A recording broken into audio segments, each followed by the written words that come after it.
Some friends of mine who were from Seattle in a band called the Melvins were coming down to Los Angeles to play a gig, so I called them and said, just so you know, we're stuck here. We'd love to come to the show. And the singer Buzz said, well, have you ever heard of Nirvana? And I said, of course. Nirvana had made a record that somehow successfully mixed classic rock and roll with dissonant punk rock, and it was brilliant.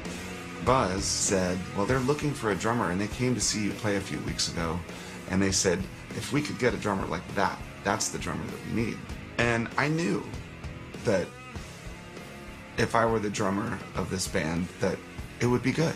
I just knew it. But I didn't want to leave my friends behind that I had toured with for years, and they were like my brothers. And I called my mother, and I said, I'm torn. I don't know what to do. And she said, you know, sometimes in life, you have to do what's best for you. She Western Unioned $120, and I flew up to Seattle, and I never went back. I remember getting off the plane and Chris and Kurt meeting me at baggage claim. It was like having Children of the Corn pick you up from the airport. When I came up to Seattle, Nirvana was doing a show with another drummer.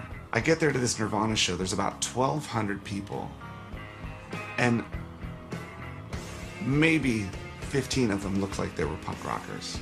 The rest of them were trailer park kids with greasy long hair, wearing clothes that they bought at Fred Meyer or the Salvation Army.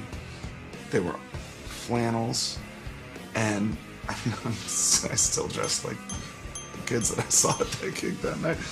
It already felt like there was some sort of movement, but it was unintentional.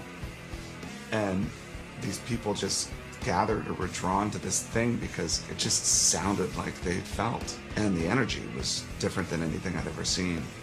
That was my first day in Seattle. I went out and got drunk with all the guys in Nirvana. It was really fun. I thought if I don't become a drummer, at least I have a story to tell. I think it's the first time I grilled octopus, too. That was weird. Anyone who's spent more than one season in Seattle knows that there's practically one season in Seattle, you know. Those hard 5 or 6 months where you don't see sun, you retreat to places like basements or bars.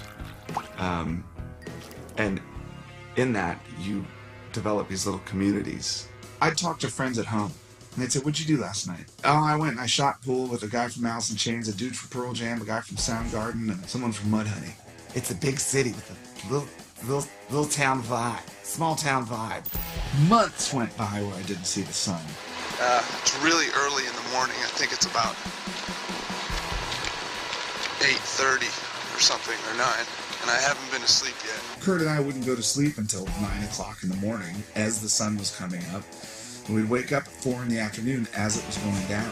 In this tiny little apartment where I slept on a couch that's half as long as me, with turtles in this aquarium that Kurt had built.